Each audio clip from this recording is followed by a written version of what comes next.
Este capítulo de Lista de Espera es presentado por Cero.ai. Más pacientes atendidos, menos horas perdidas. En Cero se encargan de que todos tus pacientes lleguen a sus citas a la hora y preparados. Bueno, José Miguel, una vez más en este improbable podcast Lista de Espera, que la vez pasada no había estado, te echamos de menos ahí en el último capítulo. ¿Cómo has estado? Nada, Juan Carlos, súper bien, sí. Había estado de vacaciones y justo en el último capítulo que me habría encantado estar, tuve que viajar por pega recorriendo Chile, pero ahora presente, con un invitado de lujo, de súper de lujo. Así es, yo diría que este invitado es de lujo, pero además es como un invitado que pasa piola, porque está haciendo algo muy importante, que lo hemos destacado varias veces en este podcast, pero que sale poco en las noticias. Entonces vamos a hablar con Bernardo Martorell, que está ¿El poder en las sombras? ¿El poder en las sombras? el Dicen. poder en la sombra, No, el ¿Me, poder me detrás del sobran, me poder. sobran, me sobran por no, por interno? favor. ¿Me sobran por Lejos. interno? ¿No? ¿No? Hola, Bernardo, bienvenido. Hola, José Miguel. Encantado. Gracias por la invitación, Carlos, también. Gracias. Bueno, Bernardo sabe de lo que está hablando, es médico de la Universidad de Chile, magíster en salud pública en Harvard. Trabajó en dos entidades que son muy importantes. Una es la DIPLAS, que es la División de Planificación de la Subsecretaría de Salud Pública, fue director ahí, y también en la Dirección de Atención Primaria, ni más ni menos que en la Subsecretaría de Redes Asistenciales, que son dos cargos que por su importancia, yo creo, a cualquier persona que lo haya ocupado le da una panorámica muy importante de qué es lo que está pasando en salud, tanto en la planificación como en la ejecución. Y Ojo, y ahora, Seremi también, bueno, fue Ceremi también, Ceremi. así que Así también que, tienen territorio. exactamente. Así que bueno, Bernardo está a cargo de este programa que se llama de universalización de la atención primaria, que en el fondo ha buscado ampliar el acceso a la atención primaria con una estrategia bien innovadora. Cuéntanos un poco, Bernardo, en qué consiste este programa, por qué es importante y qué es lo que deberían las personas saber de este proyecto, de esta reforma de salud que están haciendo. Gracias, Juan Carlos, José Miguel. Sí, por la presentación y la invitación en primer lugar. Y comentarles de este proyecto que yo diría lo esencial es parte, digamos, de un reconocimiento de la historia de nuestro país que ha basado muchos de sus logros sanitarios en lo que llamamos, los que nos dedicamos a la salud, la atención primaria. La atención primaria, para los que no se dedican a la salud, es toda la red de consultorios, centros de salud familiar y demás es que hay mayormente a cargo de los municipios en Chile. Y esa estrategia, que es la atención primaria, es un pilar fundamental del sistema sanitario, es donde las personas se vacunan, donde reciben las prestaciones preventivas y un largo etcétera de prestaciones disponibles desde antes de nacer hasta antes de morir, que para nosotros es fundamental revitalizarla. Y esa revitalización pasa por varias cosas y lo que hemos llamado, en resumen, este proyecto de universalización de la atención primaria. Porque en el fondo el concepto de universalización, que también lo hemos ido construyendo en el tiempo, es un concepto que como que reúne varios atributos como que todas las personas puedan acceder, universal, por tanto, desde la perspectiva de la población, pero también que todas las personas puedan recibir todas las atenciones que efectivamente necesitan. Entonces, desde el punto de vista del contacto efectivo también nos hace sentido el concepto de universalización y también, por supuesto, que vaya potenciando la capacidad de resolver los problemas más comunes de las personas. Entonces, desde distintos puntos de vista, este es un proyecto que es de largo plazo, que es una perspectiva que lo que busca, en definitiva, es que la atención primaria sea el centro neurálgico del sistema sanitario. Y eso pasa por muchas cosas que son las que hemos estado desarrollando, trabajando e implementando en algunas comunas donde hemos podido tener también digamos, un pie en el territorio, trabajando con los equipos locales para efectivamente hacer una gestión de cambio, que yo creo que es lo más difícil de un proyecto como este. Es Bernardo, que, pregunta, sí, perdón. para ir aterrizando, porque mira, hay cosas que a veces uno las tiene que explicar, obviamente, no, el público no, que no especializado en el tema. Uno dice, mira, eh, todos sabemos que un porcentaje, digamos, a ver, FONASA atiende al 82% de la población, eh, gran parte de esa población se atiende en los prestadores públicos y el primer paso para la atención del prestador público es el consultorio, donde la atención es sin copago, donde se hace toda la atención preventiva, que es la más costo efectiva, es donde en el fondo cada peso que gastamos nos da mayor ganancia, en términos concretos. Pero hay un problema que es que efectivamente la atención primaria no está disponible, por ejemplo, ¿para quién? Para las personas que están en ISAPRE y para las personas que están, por ejemplo, en las Fuerzas Armadas, en el Ejército. Y entonces la única red efectivamente nacional de salud, que es la red pública, no está efectivamente disponible para todos, porque, por ejemplo, una persona que está, no sé, en el Ejército, que está en un ISAPRE, en donde, por ejemplo, hay ISAPRES que no tienen, hay comunas del país donde no hay prestadores fondo privados que atiendan por ISAPRE. Entonces eso genera problemas. Y yo entiendo, y corrígeme si estoy equivocado, por eso te pregunto, que el objetivo es hacer llegar o que la atención primaria esté también disponible para esas otras personas que hoy en día no pueden acceder a ella. Ahora, la pregunta que te quiero hacer es, primero, ¿es así? ¿Es esa la idea? ¿Y por qué esa sería una buena idea en vez de decir, mira, ¿sabes qué?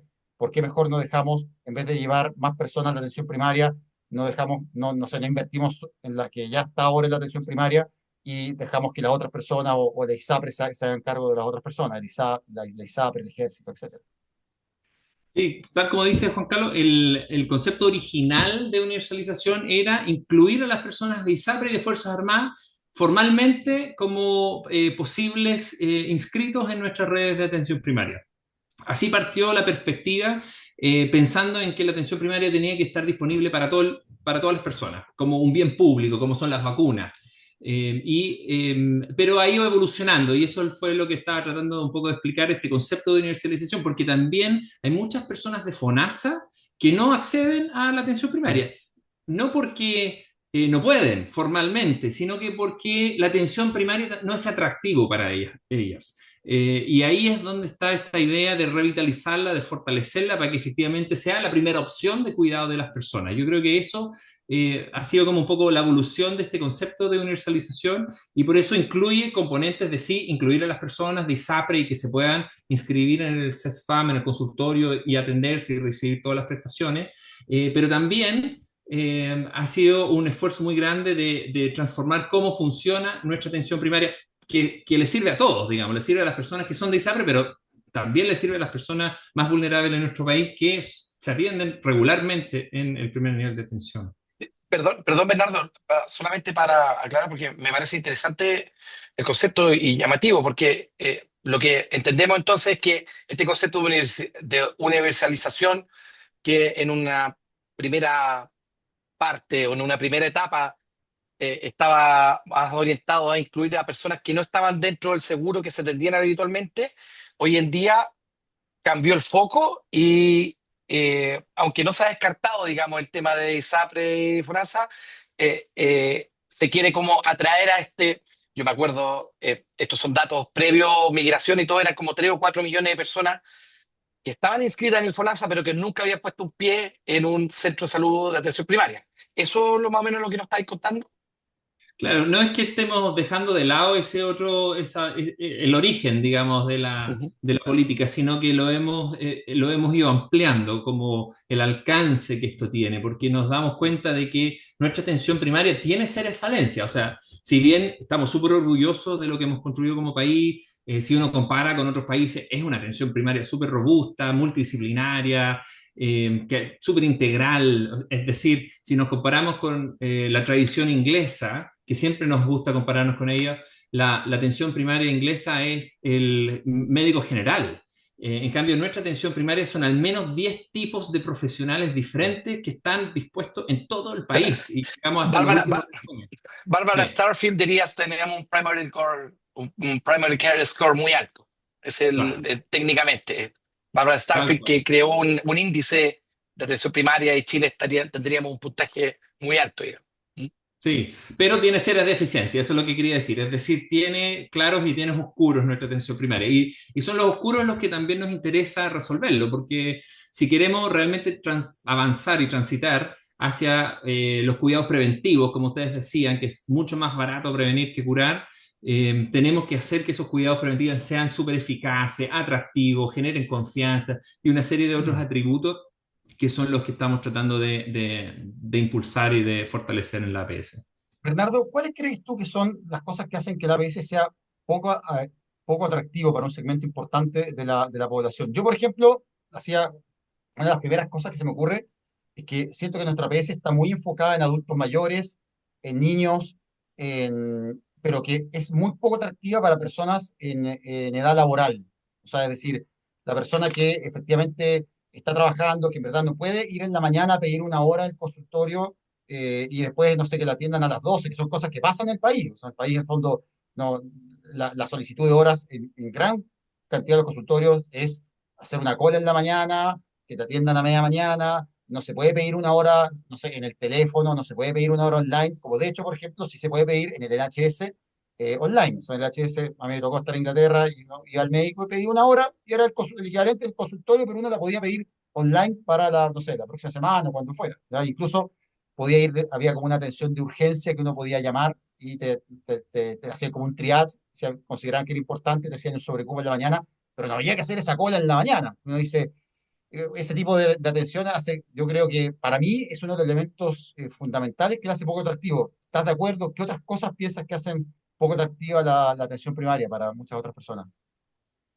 Bueno, esto da para conversar, o sea, harto rato, Uy, pero una temporada completa.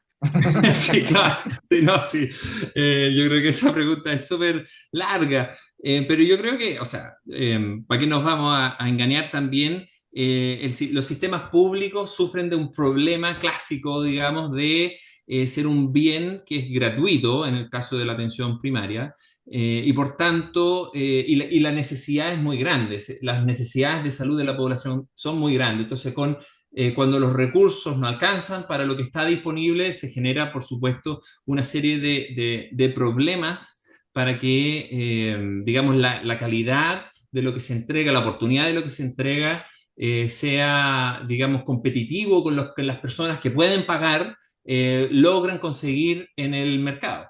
Y ese fenómeno, obviamente, hay que ir fortaleciendo y modernizando también los procesos públicos y cómo las cosas funcionan en el sistema público. Solo como un ejemplo de una de las cosas que estamos implementando y que ustedes mencionaron recién, que tradicionalmente cuando pasa esto de que hay recursos limitados, tendemos a racionar esos recursos por orden de llegada. Y entonces tenemos listas de espera. En la atención primaria no hay listas de espera, pero hay colas en la mañana. Y entonces el que llega más temprano consigue los cupos disponibles. Entonces, Mm. esa forma de racionar el recurso en realidad no es muy racional, porque el que llega más temprano no necesariamente es el que tiene la mayor necesidad sanitaria o el que tiene una necesidad de una atención con médico.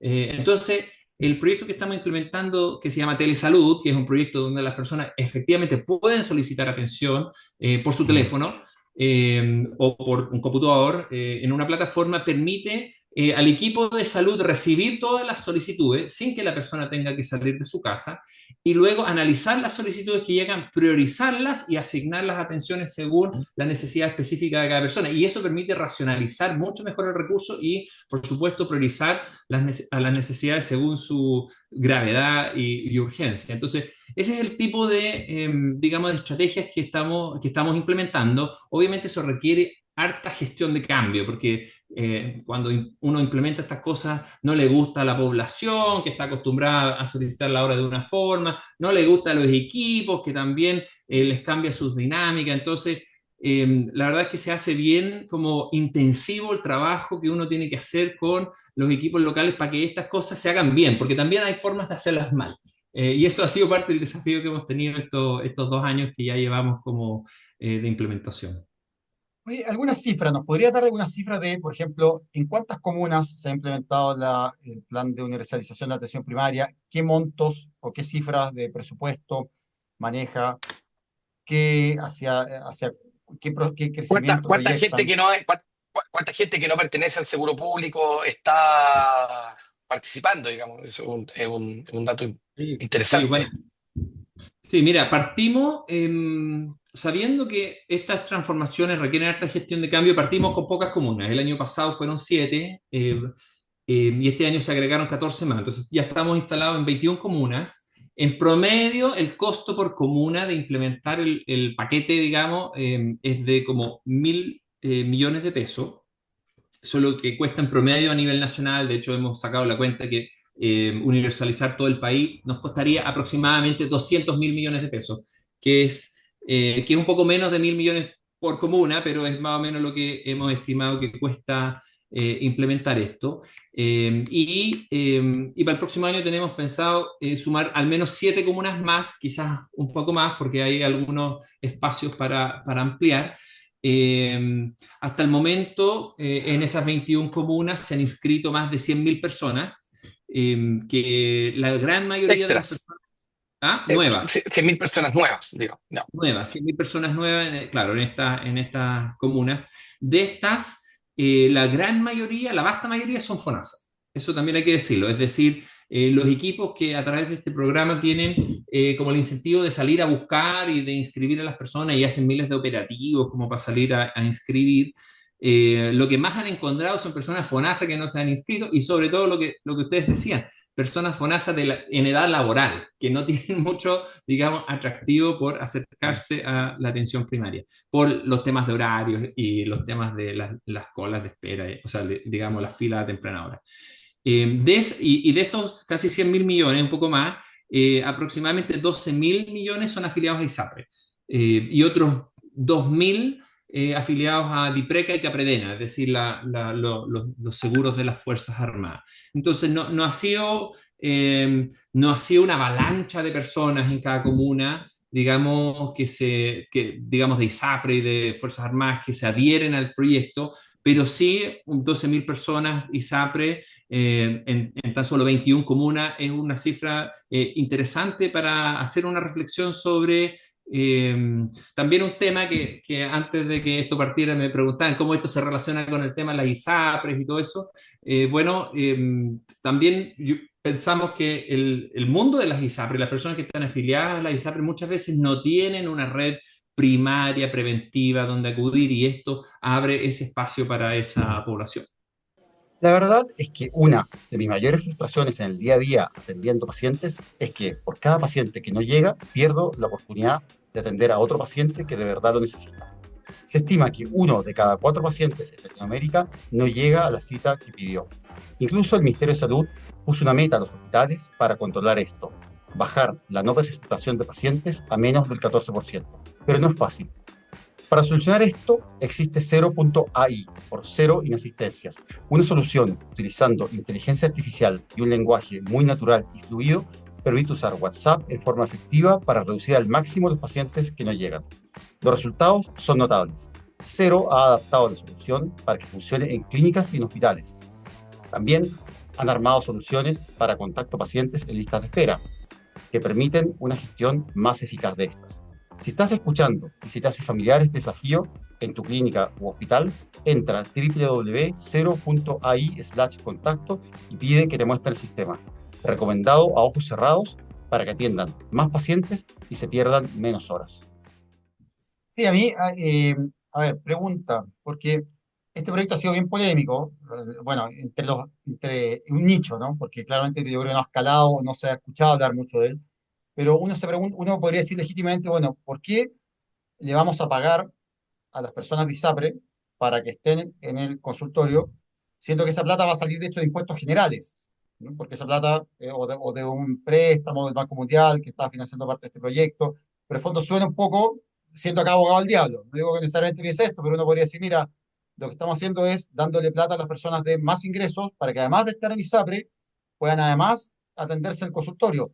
Entonces uno podría decir, mira, quizás estamos haciéndolo al revés de lo que queríamos hacer, que quizás la plata debería ir a las personas de menores ingresos. ¿Qué piensas de esa crítica que se ha escuchado bastante, yo lo he escuchado con bastante frecuencia? Sí, lo hemos escuchado también harto. Y tenemos varias consideraciones. La verdad es que en las políticas de salud ustedes saben que no hay una respuesta única ni una respuesta correcta. Para nosotros es bien importante la perspectiva de transformar la atención primaria en un bien público, es decir, en un bien que esté al alcance de todas las personas independientes de su aseguramiento, tal como son las vacunas hoy día, tal como es el programa de nutrición complementaria. Y en ese sentido, los bienes públicos se financian con recursos públicos. Y las personas que pagan impuestos también están en las ISAPRE, es decir, las personas de ISAPRE también pagan impuestos y por tanto también deberían tener ciertos derechos en torno a los bienes públicos que hemos priorizado como país poner a disposición de las personas. Ahora, eso como primera cosa.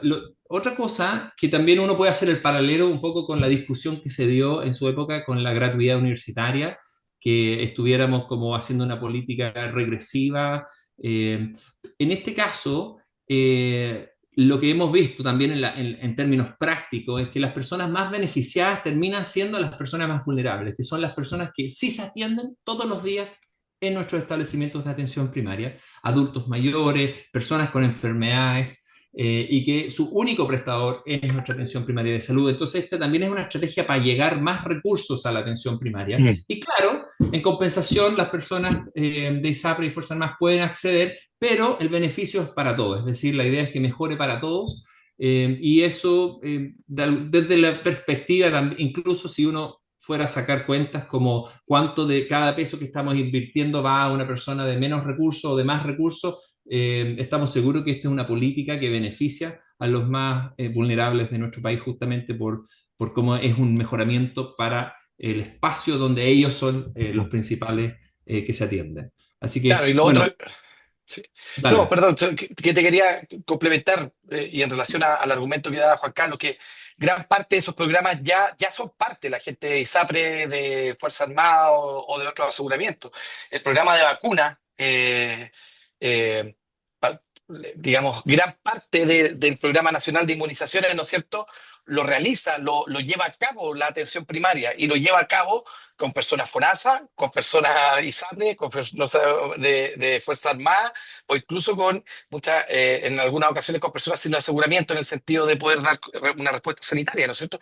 Entonces, en ese sentido, ya gran parte de la actividad, o por lo menos parte de la actividad, sobre todo preventiva y sobre todo de política pública que realiza la atención primaria, ya le llega, digamos, a ese consultorio.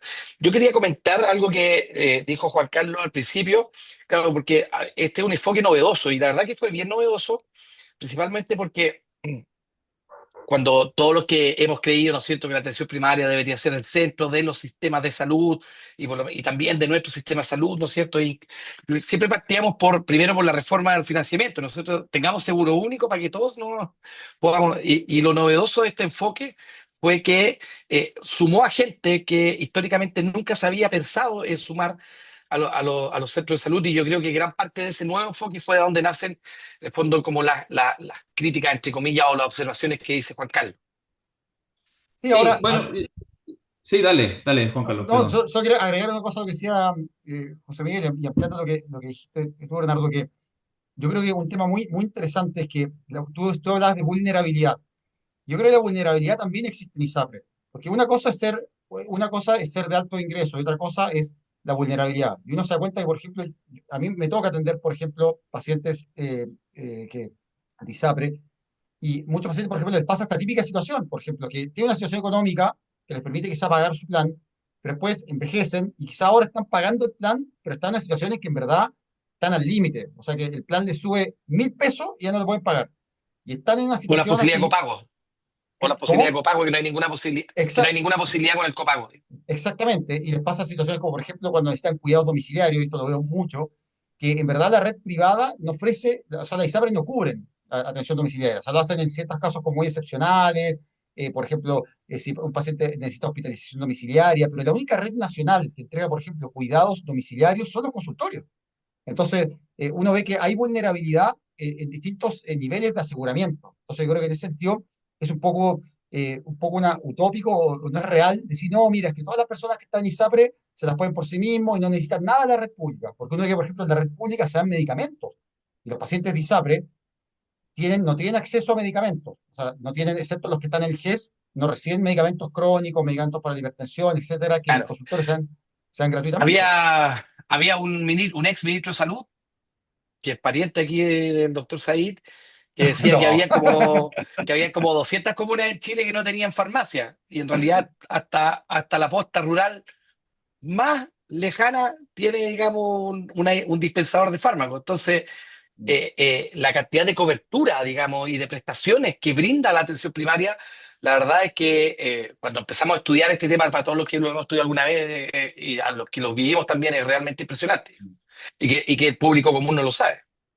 Sí, Bernardo. no, sí, yo creo que el público común a veces no hace la asociación de cuando se van de vacaciones, sobre todo de los estratos medios, medios altos, se van de vacaciones y muchas veces tienen una necesidad de salud y lo que hay es una aposta que les salva muchas dificultades que de otra manera no tendrían ninguna atención. Pero yo igual les quería hacer un comentario a propósito de este tema, que en esta política pública igual hay una ventana de oportunidad interesante que se nos da como país, porque la atención primaria, digamos, en la gran mayoría de las comunas del país ya es casi universal. Es decir, aquí hay una incrementalidad en la visión también de la política pública, ¿no? Esto no es un cambio copernicano completo, si bien tiene algunas cosas que nosotros pensamos que son como novedosas, pero ya la mayoría de las comunas del país están cercas a ser universales. Entonces, terminar de cerrar esa brecha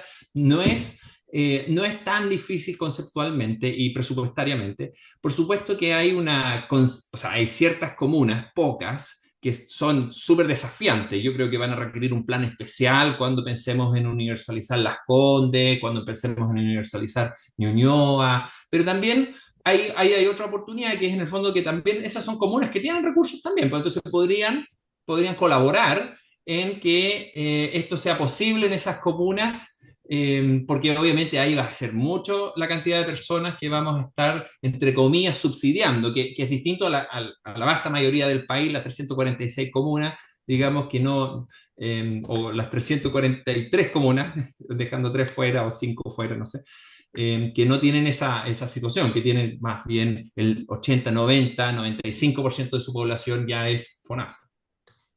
Oye, y pregunta, ¿es esto el primer paso para un seguro nacional de salud o no? O no? Porque eso es como lo que uno siente, ¿no? Uno siente que a veces por abajo, en la atención primaria, la primera puerta, se está universalizando y por arriba FONASA crece. Entonces uno dice, pareciera ser que estamos yendo hacia un seguro nacional de salud, ¿no? Te había escuchado ese argumento, Juan Carlos, y, y digamos, no, aquí no hay una estrategia premeditada, digamos, digamos, de como estafa piramidal, digamos, de que estamos partiendo chico para después, digamos, transformarnos digamos, en un seguro nacional de salud por los hechos, como se podría pensar observando esto de Pero está afuera. pasando, pero está Eh, pasando.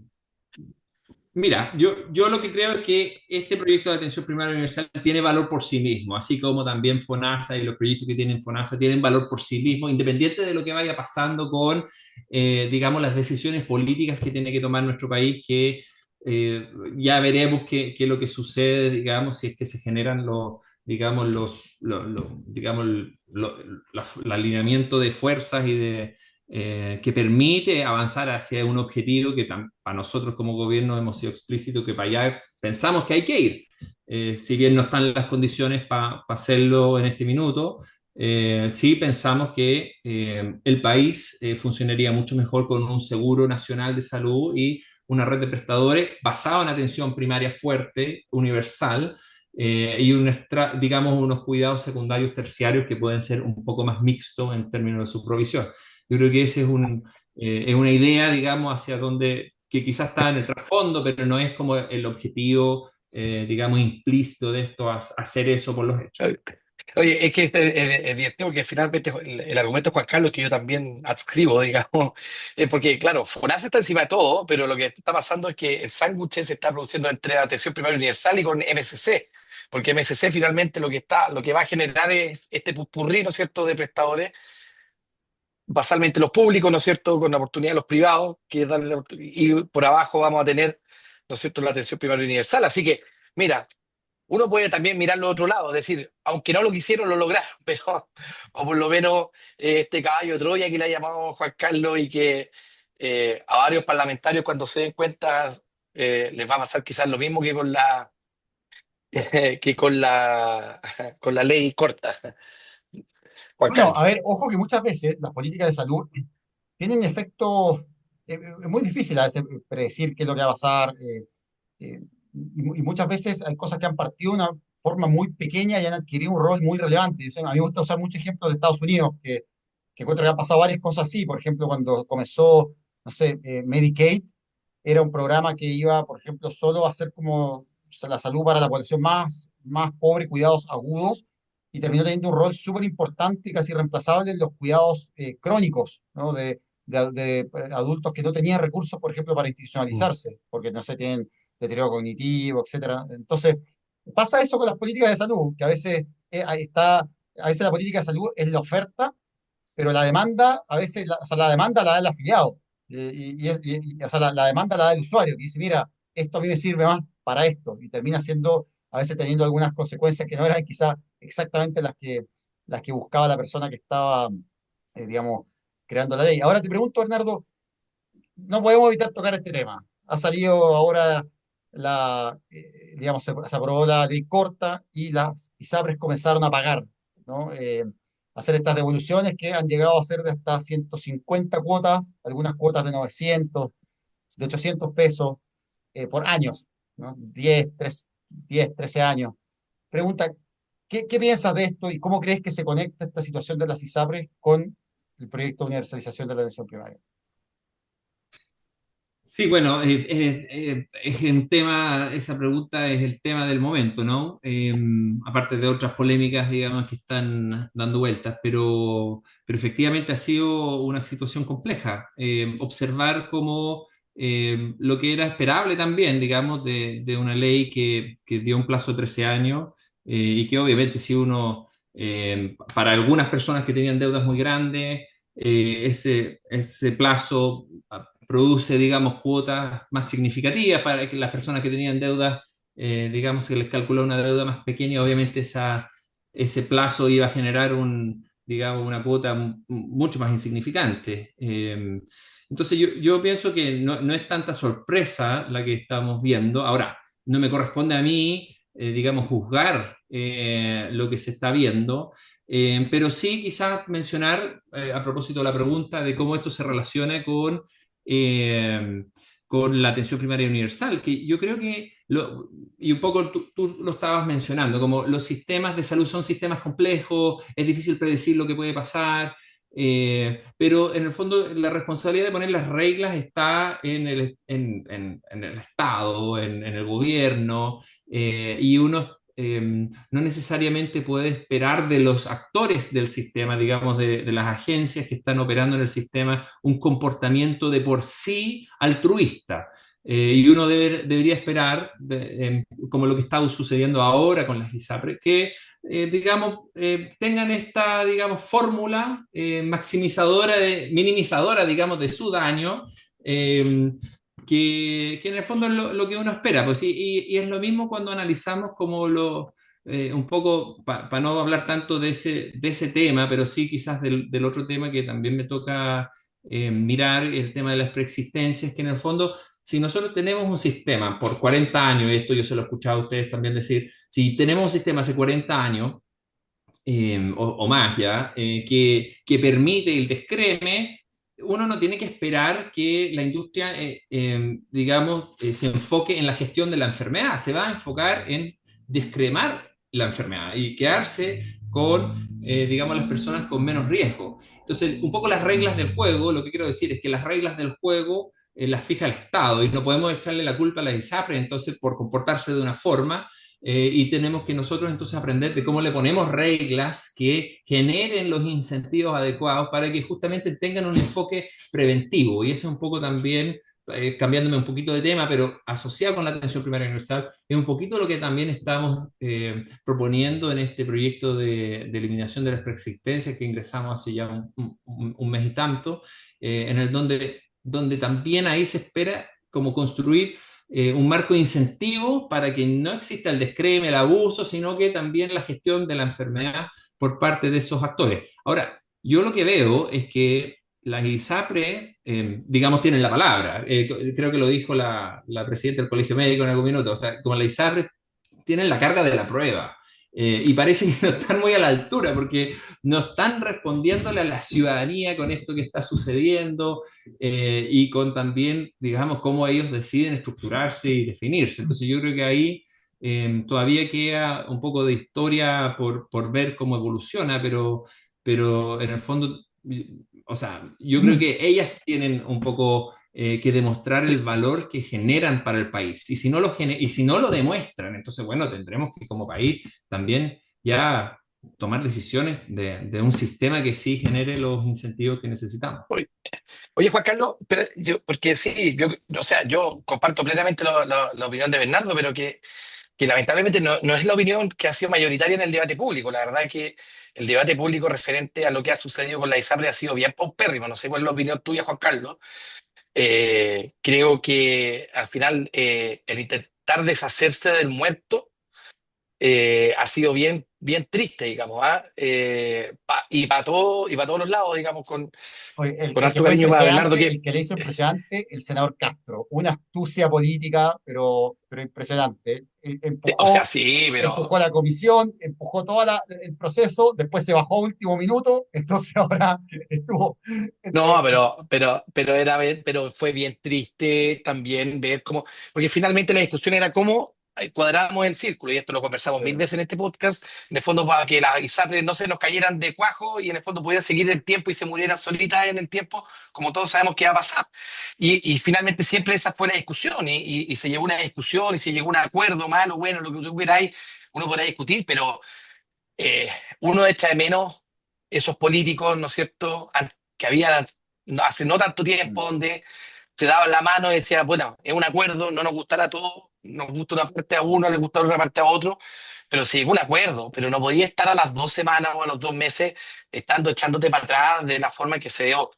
Y yo creo que, claro, estarse negando así desde la vocera de gobierno, digamos, por los parlamentarios, etcétera, creo que le hace muy mal a la discusión finalmente cuando uno quiere llegar a acuerdo, porque al final terminan todos peleados. Y al final hoy día están todos peleados porque dicen, no, tú desconociste el acuerdo que yo firmé, no, pero es que tú dijiste esto. Y finalmente volvemos eh, como no tenemos que llegar a una serie de otros acuerdos, como está nombrando Bernardo, Oye, Bernardo, y no Juan me Carlos. equivoco acá, a mí me da la impresión que como que la ISAPRES tiraron la toalla. Así como que en el fondo yo siento que un sistema de salud requiere legitimidad social para funcionar, ¿no? Requiere ser respetado, que las personas confíen, porque la atención médica requiere eso. La atención médica se basa al final esencialmente en la confianza.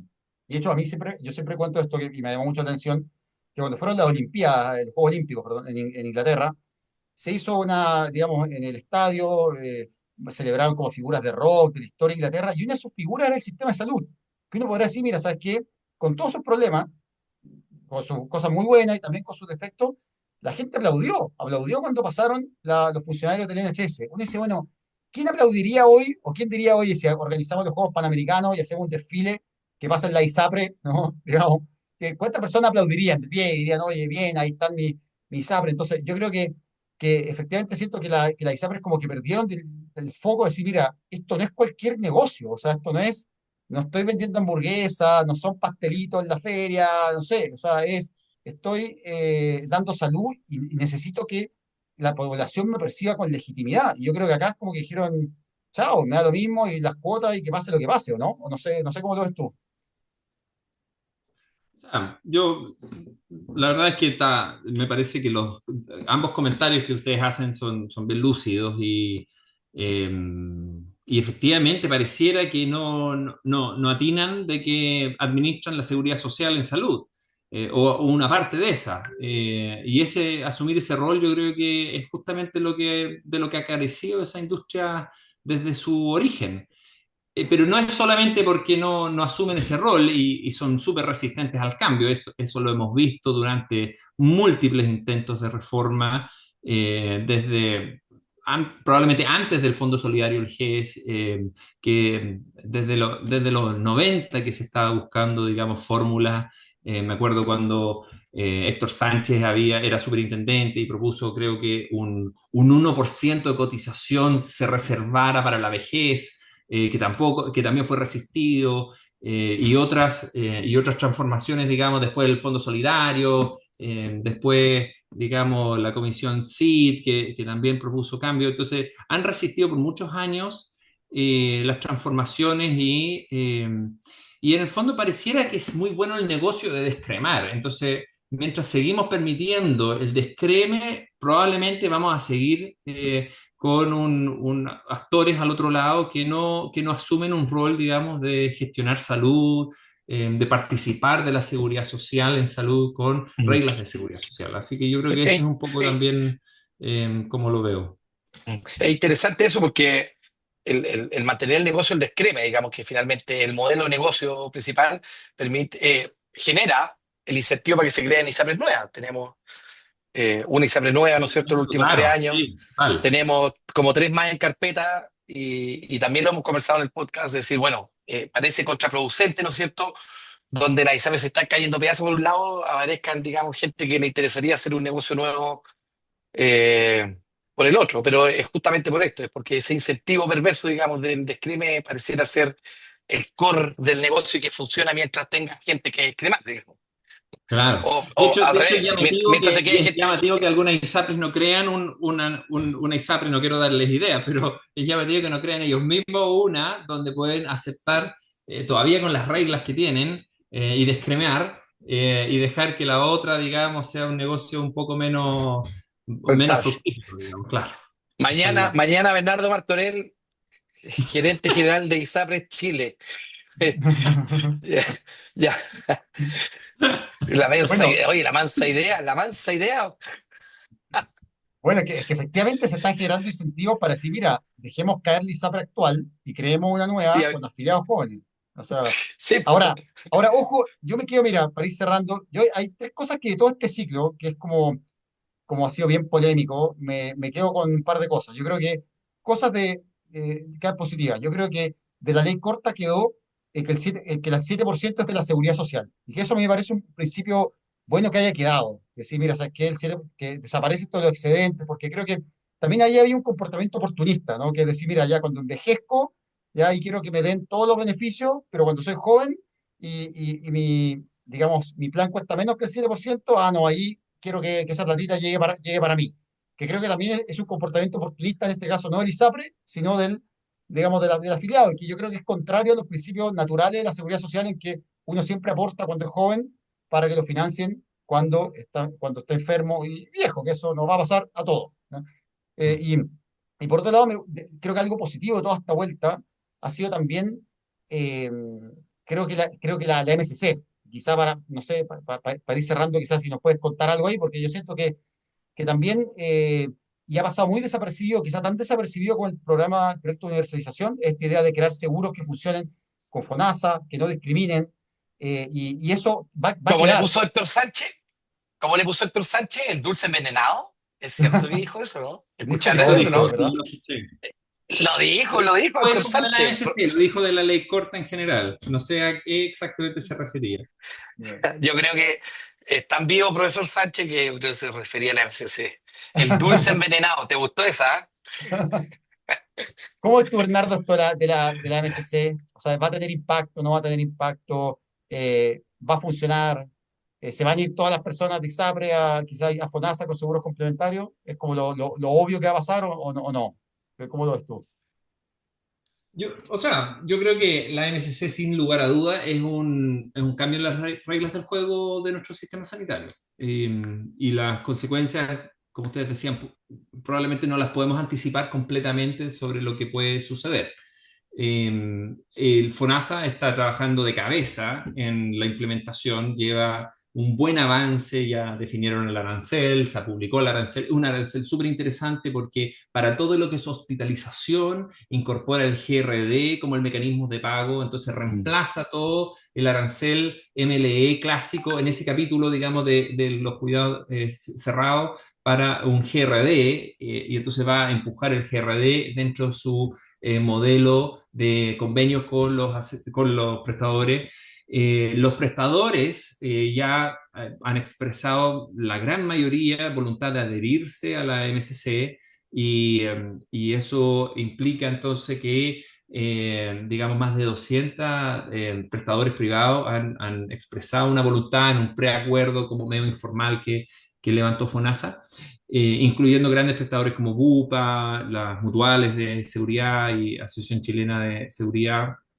Y, y también, bueno, y el último paso es en el fondo la licitación, las bases de licitación, en donde pareciera que tiene que pasar por Contraloría, se publica la licitación y los seguros entonces privados ofertan a FONASA un precio. La competencia de esa licitación se va a dar por el precio que ofrecen por cubrir esta póliza de aseguramiento complementario, y también pueden ofrecer digamos, un descuento a los grupos familiares. Entonces, y topes. Entonces son tres variables las que entran en la juguera de esa licitación: el precio por persona de afiliarse, el descuento del grupo familiar y el tope de cobertura financiera que va a generar digamos, el seguro. Y entonces, y lo que resta por saber es si es que ese precio va a ser interesante para las personas afiliadas a FONASA.